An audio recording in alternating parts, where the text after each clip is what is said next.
অগপ আৰু বিজেপিৰ সংঘাতক লৈ পুনৰ উত্তপ্ত ধুবুৰী গোলকগঞ্জ চক্ৰ বিষয়া কাৰ্যালয়ৰ সন্মুখত উত্তপ্ত পৰিস্থিতি। গোলকগঞ্জ আৰক্ষীয়ে আটক কৰিছে আক্ৰমণ নেতা চন্দন ৰায়। কৰিয়ামূৰীয়া দেশী জাতীয় পৰিষদৰ ধুবুৰী জিলা সভাপতি আফজালুৰ ৰহমান, কমতাপুৰ প্ৰগ্ৰেছিভ পাৰ্টিৰ নেতা নিখিল ৰায়।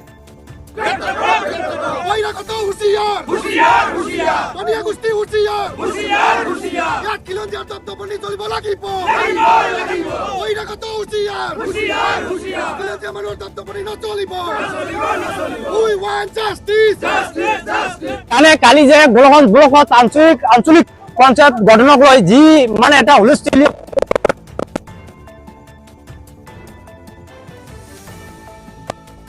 বিৰূপভাৱে মাৰপিট কৰিলে আমি ধিক্কাৰ জনাইছো, বহিৰা দিছো আৰু মই সকলোৱে দিছো যে অসম চৰকাৰক এই কালপিক কেইটাক অতি শীঘ্ৰে এৰেষ্ট কৰিব লাগে।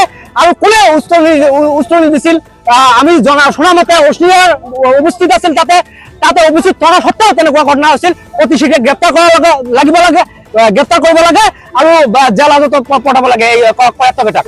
আৰু এটা কথা অতি লজ্জাজনক বিষয় যে বিজেপি আৰু এজন পশ্চিমবংগী শিক্ষিত উদীয়মান যুৱকক যি খেদি নিৰ্মমভাৱে প্ৰহাৰ কৰিছে, এয়া অতিকৈ নিন্দনীয় আৰু গৃহ মানে নিন্দনীয় বুলি আমি প্ৰকাশ কৰিছোঁ। আৰু তাৰ লগতে ক'ব বিচাৰিছোঁ, যিহেতু কালি চমু জিলাৰ এই ঘটনাটো যি সংঘটিত হৈছে, চমু জিলাৰ বিষয়াগৰাকী তাত উপস্থিত আছিল, তাত পুলিচ বিষয়াবিলাক কিন্তু উপস্থিত আছিল, থকা সত্ত্বেও কিন্তু আজি খেদি আক্ৰমণ কৰাইছে। এয়া অতিকৈ ধুবুৰী জিলাবাসীৰ কাৰণে লজ্জাজনক আৰু ঘৃণনীয় বিষয়। গতিকে ইয়াৰ ওপৰত আমি বিচাৰিছোঁ যে অতি 3 দিনৰ ভিতৰত পুলিচে যি উত্তম প্ৰসাদ আৰু এই বিশ্বজিৎ দাস প্ৰথমতে এই উজ্জ্বল পদানিক কাৰ্যালয়ৰ পৰা দলিয়াই পেলাইছে আৰু তেওঁৰ ষড়যন্ত্ৰ মতে গোটেই কাহিনীটো সংঘটিত হৈছে।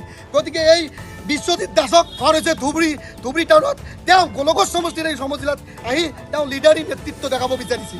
আজি আমি বিজেপি ইজিপি কংগ্ৰেছ দলৰ কোনো কথা নাই। যদি আমি এইটো বিচাৰিছোঁ যে অতি সোনকালে এই উত্তম প্ৰসাদ আৰু বিশ্বজিৎ দাসক গ্ৰেপ্তাৰ কৰিব লাগে। আৰু তাৰ লগতে আমি বিচাৰিছোঁ যে এই যে আমাৰ উজ্জ্বল পদানিক যি নিৰ্মমভাৱে প্ৰহাৰ কৰা হৈছে, আমি আক্ৰাশ হৈ এইটো গৃহণীয় আৰু নিন্দনীয় জনাইছোঁ। আৰু তাৰ লগতে যিহেতু আমাৰ প্ৰাক্তন বিধায়ক অসীম ৰায় চৰকাৰ ডাঙৰীয়াৰ সন্মুখতে এই ঘটনাটো হৈছে, আমি এটা দুৰ্ভাগ্যজনক বিষয়। কাৰণ এই অসীম ৰায় চৰকাৰ ডাঙৰীয়া হৈছে কোচ ৰাজবংশী ঘৰৰ এজন সন্তান।